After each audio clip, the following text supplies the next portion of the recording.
in this episode. This podcast episode is very unique for me because I am recording it on the go. Yes, I am actually traveling in a car. So having a lightweight lens is going to be very, very helpful for us.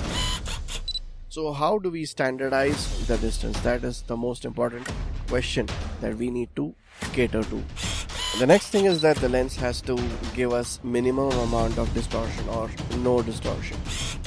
The most important role of our lens, however, is something that's not easily understood by most of the clinicians. So the first thing or the first step for my listeners for good documentation is put your macro lens on manual focus. So the first thing or the first step for my listeners for good documentation is put your macro lens on manual focus.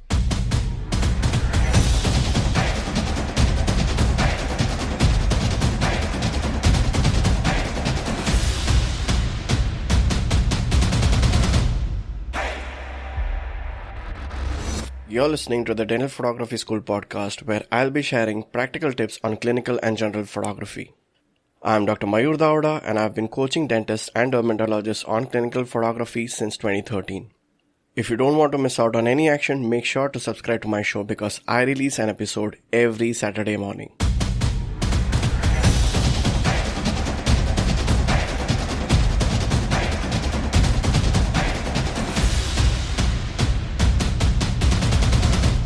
In this episode, we'll be discussing which is the best lens for dental photography. Before I begin with the actual session, I would like to say to my listeners that this podcast episode is very unique for me because I am recording it on the go. Yes, I am actually traveling in a car and I'm on my way to Ooty, Kannur with Dr. Jebin George. That's because I had gone to Kochi to learn about implants, and we are on our way to go to Ooty and Kannur for implant placements. So I'll be observing him as he goes as a consultant to place implants in these two beautiful towns. So this is actually the second day of our travel. On the first day we went to Salem and Yercaud. Yercaud is one more beautiful hill station that everybody should visit once at least, because it has a beautiful scenic view. It's nice and cool. First of all, it's away from the hustle of the city. It's peaceful, it's calm, and there's greenery all around. And the way to Yercaud is also very, very beautiful. So the way that you go to Yercaud is you have to go to Salem first, and from Salem you can go to Yercaud. We stayed in a very beautiful villa over there, and that villa actually belonged to Dr. George Paul. He is one of the finest dentists of India, and he practices in Salem.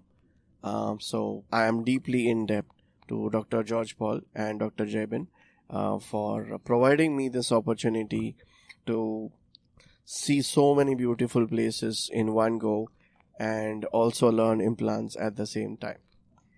Alright, so coming back to our episode for today. So today's episode is going to be about lenses. So which is the best lens for dental photography is one of the most frequently asked questions by a lot of colleagues and students. And frequently I've seen that they do go wrong over here. That's probably because of a lack of understanding of the subject. And I personally believe lens is one thing that can make a major difference in the way you're documenting your cases. So what does a lens do? A lens basically captures the light that is in front of us, that is the light that's falling on a subject, and it bends the light and it focuses on the camera's sensor. So which is the ideal lens for us in dental photography? So the ideal lens in dental photography should follow or should give us the following features. Number one, it should be light in weight, because frequently we do Daniel photography with a single hand. So having a lightweight lens is going to be very, very helpful for us. Number 2, the lens has to be economic, obviously, so we can save our money and invest it in the right place. That is, we can invest a lot more money on the flashes if we save the money on the lens. Number 3, the lens should not give us any kind of distortion. In the sense, the lens should be such that if we are taking the picture of our subject, that is, say, intraoral photography, band Uday, what the fuck? Alright. The next thing is that the lens has to give us minimum amount of distortion or no distortion.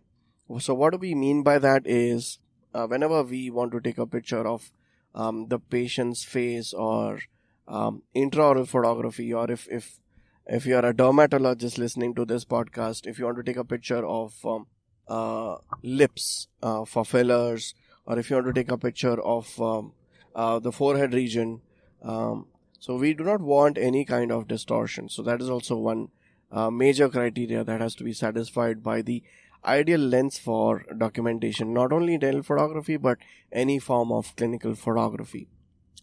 Moving on to the next point, the lens should be internally focusing lens. In the sense, if I am going to try and focus on my subject, the lens should not increase or decrease in size. It should have a fixed size. It should not come out or go inside if I'm trying to focus on my subject. So this is also one very important criteria that we should have in our lens. The next point is our lens diameter, the outer diameter of the lens, that means the objective diameter, or that means the diameter of the outermost element of a lens, should be such that it should be capable of accepting a ring flash or a twin flash. It should not be a very vague diameter. It should not make it difficult for us to select the right ring flash or twin flash, because ring flash and twin flash, they fit on the front part of our lens, and it should not happen that the diameter of the ring flash or the twin flash is such that it's not matching with our lens diameter. That's the objective diameter. So this is also one more very important thing that we have to take into consideration. You will understand more about all these things when I actually try and pick the right lens for us. So right now we'll just note down on the very important points for us that lead us to a good lens selection. The most important role of our lens, however, is something that's not easily understood by most of the clinicians. Our lens should be such that it should help us in standardizing our pictures. Alright, so most of the standardization happens in the camera is what most of the clinicians think, but that is definitely true to some extent, but there is one more thing that has to be standardized, and that is probably the most important thing to be standardized. So what do you actually mean by standardization of pictures is your preoperative image, your operative images, all your operative images, and your post-operative images, as well as your follow-up images should all look the same. So what do we understand by they should all look the same? Number one, they should have the same exposure, in the sense they should not be too dark or too bright. Then they should all have the same colors. They should not have different color casts. My GPS is fucking... Alright, the next thing is that our images should have the same color. You might have noticed in a lot of clinicians' documentations that the preoperative picture is a little bit yellow, all the operative pictures are a little bit reddish, and the post-operative picture is a little bit bluish. Now this kind of documentation is not very well accepted by the viewers or even the journals that we want to apply to. So we have to have a good standardization of colors. So image exposure and image colors are largely controlled by the camera. But there is one very important thing that has to be standardized as well, and that is the image composition. In the sense, if you are recording the full face of the patient, the size of the face in the preoperative images has to match the size of the face in the postoperative images. It should not look like you've taken it from a different distance. If you take it from a different distance, obviously the head size is going to change. So how do we standardize the distance? That is the most important question that we need to cater to. Let me give you one more example. If you are taking a picture of say a smile, that is a very small portion, which is a very small part of the body. Now, the lips size should not increase or decrease in dimensions in a preoperative picture or our postoperative picture in case we have not done any treatment on them. This is going to happen only and only if I take a picture from the same distance that I was standing from in the preoperative picture, all my operative pictures, and the postoperative picture. Now let me give you a dental example. If I am recording the last 3 molars in a patient in the preoperative picture, all my operative pictures should have those last 3 molars, and the postoperative as well as the follow-up pictures should have the last 3 molars only. And if you actually keep all the pictures side by side, the tooth size of all the individual pictures should be the same. So this is obviously going to happen if we are standing at a fixed distance from our subject. So how do we standardize this particular distance? Obviously, we cannot take a ruler and measure the distance always before we take a picture. It's going to be very hilarious and quite impractical for us. There is fortunately one way out of this situation, and the way is to use a macro lens.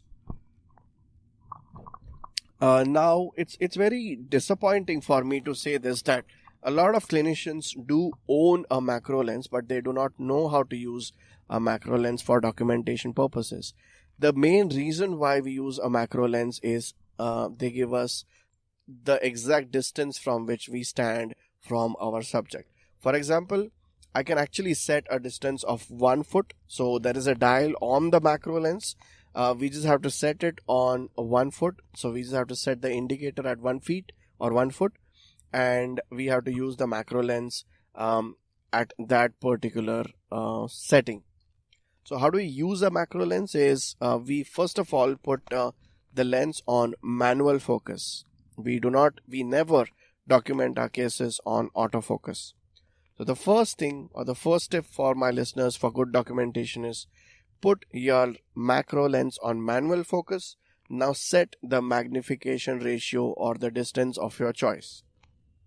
Usually when we talk to clinicians, we do not speak in terms of I have taken this picture at 1 foot distance from the subject, or I have taken this particular picture at 2 feet away from my subject.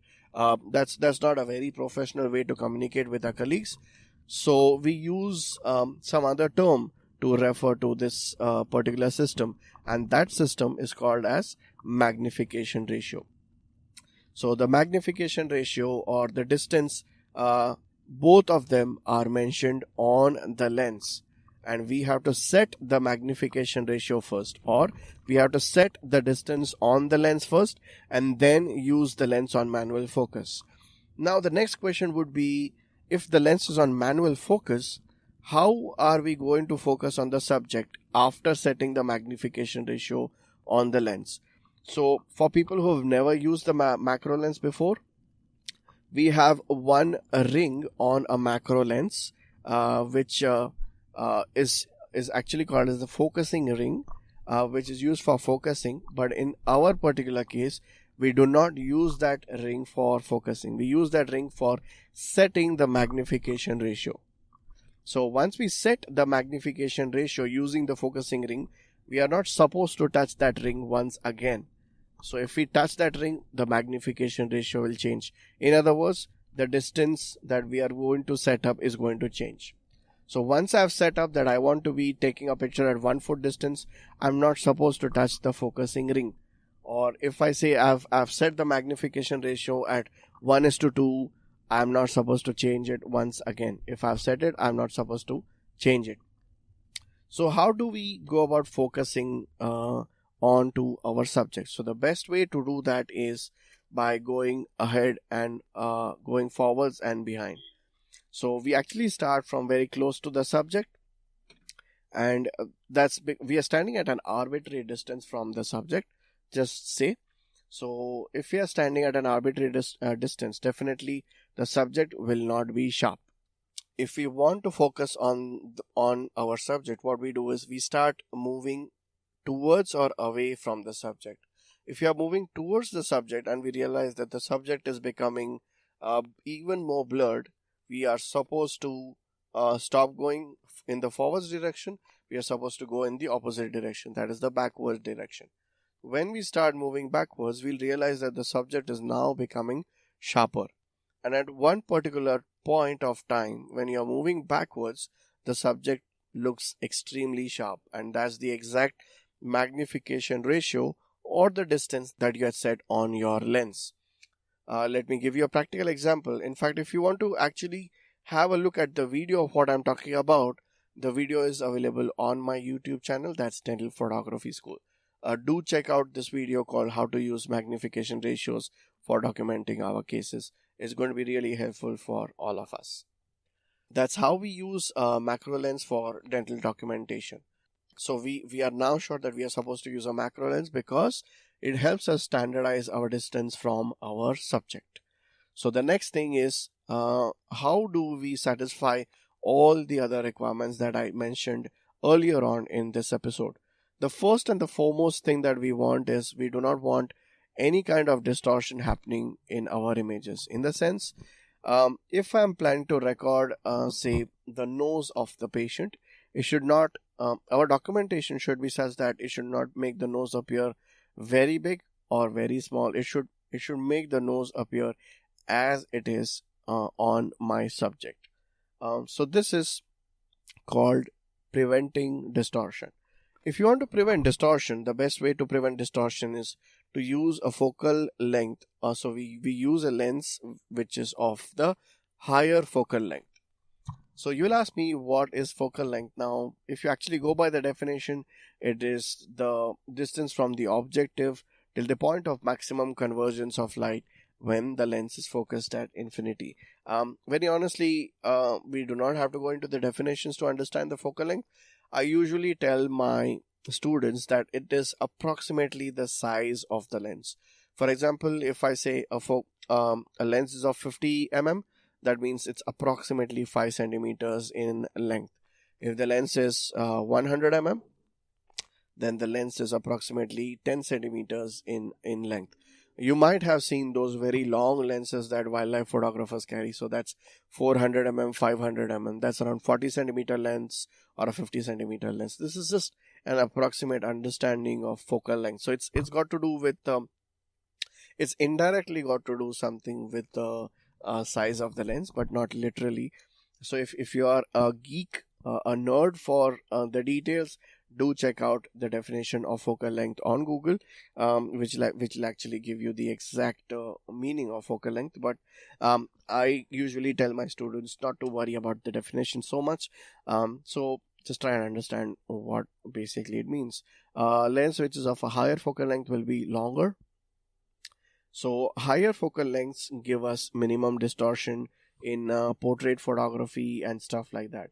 So we definitely want to have a lens of a higher focal length. So now we have two criteria that have to be satisfied. One, it has to be a macro lens. Number two is it does not have to give us distortion. That means it has to be a lens of a higher focal length. And number three, it should not be heavy, right? We discussed that before. So if you actually take all of these three things into account, we land up with very few lenses that are available for us. So if you actually want no distortion, I would suggest that you choose a focal length which is higher than 85 mm. So 85 mm is good, 90 mm is good, 100 mm is good, 105 mm is good. But if you go beyond 105 mm, the lenses become very, very heavy. So we hardly have any choices when it comes to macro lenses, first of all. But macro lenses that do not give us distortion means macro lenses having a focal length of more than 85 are very, very less. For example, we have 85 we have 90, we have 100, we have 105, then we have 180. And as far as I know, 180 is the maximum available focal length in the macro series. I think Canon makes 180 macro lens. I haven't heard of any macro lens which is more than 180 but if you have heard of it, do put it in the comments so I can correct myself. Alright, so we have one or two people snoring out here. Check out who's snoring. Yoda is snoring. Now nobody's snoring. Alright, so these are okay, let me get back. Now we come to one more thing that adds on to the weight of the lens. So remember that we have to choose a lens which is of lightweight. So one of the ways in which we can keep our equipment light in weight is choosing a lens which does not have image stabilization. So if you are a Nikon user, it's called vibration reduction, and if you are any other company user, it's called vibration control, image stabilization. There are different names for this particular thing. So what is image stabilization? Image stabilization is for people who have a little bit of shake in their hands when they are recording a particular picture. But you need to understand that image stabilization is of significance if we are doing non-flash photography. And if you've been following my podcast since the first episode, I've been reinforcing in every episode almost that dental photography or clinical photography is flash photography. And if you're doing flash photography, you do not need a lens which has image stabilization or vibration control or vibration reduction. Why? Because it does add on to the weight of the lens. The lens does tend to become very, very heavy, which is one major drawback. And as far as I have experienced, if you keep your stabilization on, it takes some time for the lens to actually focus on the subject, because the gyroscope inside the lens keeps on activating and deactivating itself, and it kind of hinders getting a sharp subject when you are documenting your clinical cases. So if you have already purchased a lens which has image stabilization or vibration reduction, one of the tips that I would probably want to give you is please put it off, because it'll make your life much more simpler and you might end up getting sharper pictures. Obviously, provided you are using flash, in the sense you're documenting your cases with the flash on. Alright, so we've seen a lot of reasons why you should be investing on a macro lens, on a lens with higher focal length, and a lens which is light in weight. Now let us discuss other reasons why. Now let us discuss other points which will help us round up on the ideal lens for us. So the next point is the lens has to be economic. Now, if you actually reconsider the earlier points, a lens with image stabilization, because it has an added motor called as the gyroscope or the gyroscope, how you can call it whatever you feel like calling it. Different people from different countries call it by different names. Whenever you have a lens with image stabilization, it does add on a lot of it does add on to the cost of the lens. So if you prefer to have reasonable equipment, economic equipment, one more reason to buy a non-IS lens or a non-image stabilization lens is prefer not to buy a lens with image stabilization. Prefer a lens without image stabilization, because it not only will make your equipment lighter, it'll also save you a lot of money. Let me give you an example over here.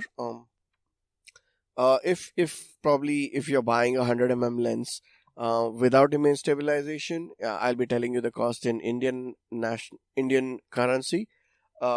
It should be around 39,000 rupees or something like that. But if you want to buy a 100 macro lens with image stabilization, that would almost be double the cost. You can expect around that lens to be around 60 to 70,000 rupees. So that's quite a lot of money to add on to. In fact, if you can actually buy a DSLR in that amount of money that you save. So having a lens without image stabilization has a lot of benefits. So do consider this in whenever you're buying the lens for documenting your cases. The next point is that your lens has to be internally focusing. We've already discussed previously that we would prefer to have a lens which does not change dimensions when you are trying to focus on the subject. It is especially important that this point is satisfied because if you are documenting clinical cases with a ring flash or a twin flash, you need to remember that the ring flash or the twin flash is attached in the front part of your lens. And whenever your lens is externally focusing, in the sense if it changes dimension as you focus, it's also going to move along. So what is also going to move along with that is your ring flash or a twin flash. And this would definitely result in lowering the lifespan of your ring flash or twin flash. And you can also expect some amount of loose connections with your wires someday. And it also actually looks a little scary when the whole ring flash is moving with your lens. So this is one reason why I hate externally focusing lenses. And that's one of the reasons also I tell my students not to invest on third party lenses, because frequently a third party macro lens without image stabilization is an externally focusing lens, which is ridiculous. And it's very difficult to use that lens. Now coming to the final part of our lens selection process, please select a lens which is having a diameter which would be favorable for your choice of ring flash or a twin flash. What do you mean by that is, if your ring flash is say 58 mm in diameter, consider buying a lens which is also of the same diameter. A lot of thought process goes. So if you actually see, a lot of thought process goes in selecting the right lens for documenting your cases. Let me get back to the previous point. If you buy a third party lens, let me give you an example over here. The third party lenses usually do not have standardized lens diameters. For example, if your ring flash is around 58 mm, the third party lens probably the lens diameter would be 55 mm. So now that 50 mm ring flash is not going to seat on a 55 mm third party lens in front of the third party lens. This is a very irritating part. So you'll have to end up buying an adapter which is called as a step up adapter, which will make a 55 diameter to a 58 diameter, and then probably your ring flash or twin flash will seat on that particular lens. But why add additional headache to the entire system, which is already a little complicated for quite a lot of clinicians out there? I would suggest just go ahead and buy a lens which is of the same diameter as that of the ring flash or the twin flash that you're planning to invest on. All right. And if you're investing on a ring flash or a twin flash, that gives you multiple options. So a lot of ring flash or twin flash give you multiple options with respect to diameter. For example, some ring flashes give you a 58 mm adapter, a 67 mm adapter, a 72 mm adapter. But as far as I know, nobody gives a 55 mm adapter. So having a lens which is 55 mm in diameter is going to be a big headache for you. So just keep that critical point into consideration before buying the lens for documenting your cases. If we actually consider all of these points, I am now probably going to tell you which is the lens that I prefer to suggest to my students and my listeners. So I always suggest my students the 100 mm macro lens non-IS version for clinical photography. And this is one of the must-have lenses for everyone. Why? Number one, it is economic as compared to the IS version. So the non-IS one is around 39,000 or 40,000 rupees. However, the IS one or the image stabilization one is around 60 to 70,000 rupees. So we do end up saving a lot of money out there. The next point is it is an internally focusing lens. So both the Canon lenses, the 100 mm IS and the 100 mm non-as that I'm talking about right now, both of them are internally focusing lenses, so both of them are winners out there. The next point is the non-image stabilization lens is the one with the golden ring in front, and the image stabilization lens is the one with a red ring in front. It's called as the L series.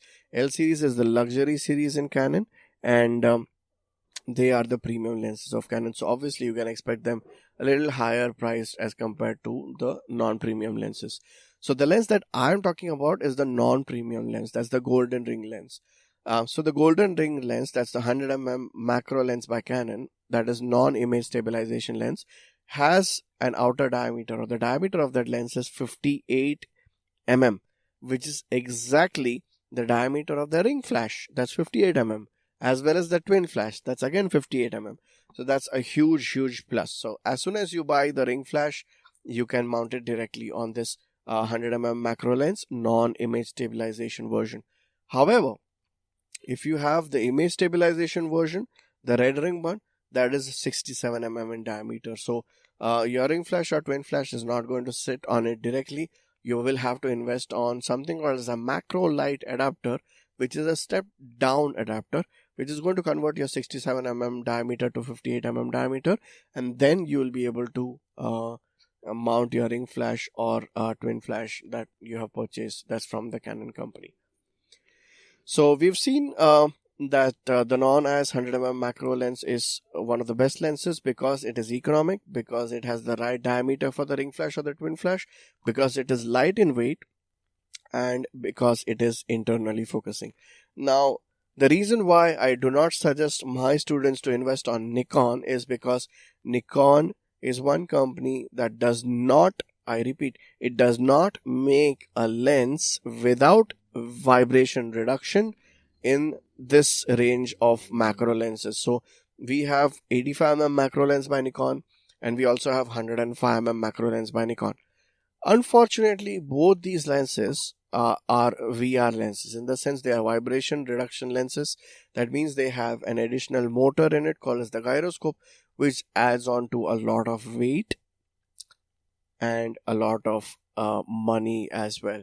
So this is one reason why I do not suggest anyone to invest on Nikon equipment. Let me give you an economic comparison of what I'm talking about. So the 105 mm Nikon lens, which is the lens that I really love to use, because I also have Nikon. I have all the systems, in fact. But I prefer to use Canon. Now the problem with the 105 mm Nikon lens is that it's pretty expensive. So it's usually in the range of around 60,000, I believe. So in that 60,000 rupees, in the cost of one lens of Nikon, that's the 105 mm VR lens macro by Nikon, that's for 60,000 odd rupees. I can buy a camera like a Canon 1500D, which is around 23,000 rupees or something like that. So I'll get one lens free with that. That's the 1855 lens. Plus, I can invest 39,000 or 35,000 rupees on a 100 mm macro lens Canon non-as version. So say around 35,000 rupees for the 100 mm macro and 23,000 rupees for the Canon 1500D. So 35 and 20 is 55 plus 3. So that becomes 58. So if I'm buying Canon camera with 1855 lens plus 100 mm macro non-as lens, the total amount comes to 58,000 rupees. However, in Nikon, just that lens is around 60,000 rupees. So you can understand the practicality of the Canon system. It's way better poised when it comes to economics and customer comfort when it comes to documenting your clinical cases.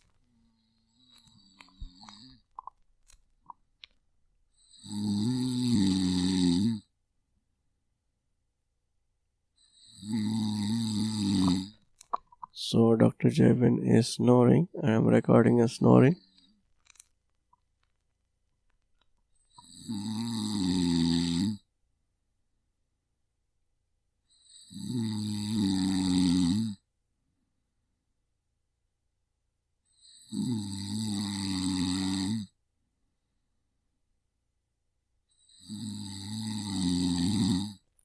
So it's been a very, very busy day for Dr. Jebin because we woke up at 6:30 in the morning today. And since the time we woken up, he's been constantly working very hard. In the sense, we headed on to, so we were in Yercaud at 6:30 in the morning. We got fresh, had breakfast, and left Yercaud at 8:30 in the morning. And we went to Salem. Over there, he had a couple of cases lined up, which he did with Dr. Fable. And he also had a meeting with Dr. George, which went on pretty well. And after that, so he was driving all the way from Yercaud to Salem. That is around half an hour to 45 minutes drive. After that, he did cases, and from there, from Salem, he drove all the way to Erode.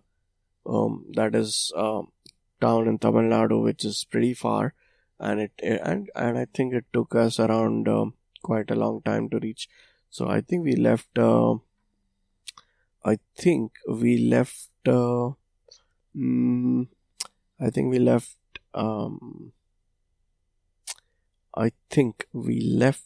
Salem at 3:15, and we reached Erode at 5 o'clock. That's a very long drive that he had. In Erode, he placed 3 implants, and in the 4th case, he did an extraction and placed an immediate implant. That was a very difficult one because the tooth was ankylosed. And after doing that, he placed 3 crowns, screw retain crowns for the implants that were done previously. So he saw 7 patients after driving for close to 3 hours. And by the time we left Erode, it was around 7 or 7:30 p.m. And since then, he's been driving. So we are on our way to Ooty. It's 10:30 in the evening, and we still have a long way to go. So if I look into the Google Maps, it's showing that it's still going to take us around 2 hours to reach not Ooty, Coonoor, which is a hilly region, and it does require a lot of focus and concentration. So we have another person who has joined the snoring party, and that is Mr. Uday. All right. Yeah, right. So let me come back to. I don't know if I can complete this episode, but yeah. So one of the reasons why I do not suggest Nikon is because Nikon does not make lenses without vibration reduction, which is a huge drawback for clinicians. All right, so we have now we come to the third-party lenses. So in third-party lenses, Tamron, Tokina, and Sigma. These are the 3 companies that make third-party lenses, but most of them either make a lens. So if most of them make an externally focusing lens, if it's a lens without image stabilization, but if the lens has image stabilization, it'll definitely be very expensive and very, very heavy. So again, I would never suggest anybody to go for third-party lenses. So we have a clear winner over here, and the winner is Canon 100mm macro lens, non-image stabilization lens. So I hope you enjoyed this episode. If you liked it, please do comment. And if you have any questions, please put them in the comments below.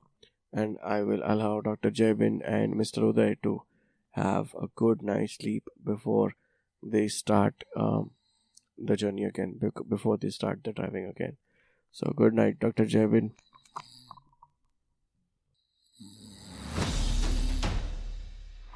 That means good night. Thank you so much, guys, for listening. I'll be looking forward to see you in the next episode. That's all we have time for in this episode. If you are getting benefited from my tips, do show your love by leaving a rating and a review. For tutorials on photography, do check out my channel Dental Photography School on YouTube. To participate in contests and live events, join the Dental Photography School Facebook and Telegram group. You can follow me on Instagram as Mayur_EOS Maestro or Dental Photography School. I'll meet you next week. Till then, keep listening, keep sharing.